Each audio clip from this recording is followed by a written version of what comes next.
A best friend's life was coming to an end. Before she died, she asked the girl to format her phone, because she had complained about too many people in the chat records. The girl nodded heavily. The best friend said she had spent a lot of money to bribe the novel author, and changed the main characters' names to both of theirs. She had heard that people with the same names were easy to travel through books. In this way, her best friend could be reborn into her favorite novel.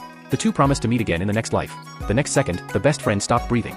The girl cried bitterly and could hardly speak. When she opened her eyes again, a strange man grabbed her neck and accused her of framing him. But the man soon passed out. At that moment, the best friend also sat up in a daze and whispered the girl's name. Before she could reply, another strange man pulled the best friend into his arms. The man then looked at the girl and asked if she was satisfied last night. Only then did she realize there were 4 people lying on the bed. Hurried footsteps came from outside the door. The first man woke up, grabbed his robe and left quickly. The second man gently covered the best friend with a quilt and left too. The girl quickly woke up her best friend. After confirming that they had both traveled into that novel, they hugged each other excitedly. Just then, a system appeared and released a task. Those 2 men were their targets. One was an arrogant regent. He assisted the emperor on the surface, but held real power. The other was a ruthless royal guardian. He controlled a secret assassination organization and was very ambitious. Both men would become supervillains in the future, but now they were still innocent. The 2 girls' task was to get close to them, betray them, and push them into darkness by all means. As a reward, they would be reborn with endless wealth after finishing the task. The girl and her best friend made up their minds at once. Just then, a man walked in.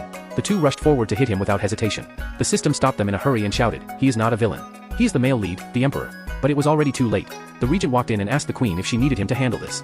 The royal guardian also came in and said he should deal with it. The girl recognized them and immediately said to her best friend, "These 2 are the supervillains." The best friend woke up at once and shook with fear. The royal guardian spoke and invited the queen dowager to come to his side. Hearing this, the 2 finally understood. One was the queen, the other was the queen dowager. To confirm their identities, the girl walked to the emperor and called out, "Son." The emperor flew into a rage and scolded the queen for daring to humiliate him. The girl stepped back at once and said to her best friend, "You are the queen dowager."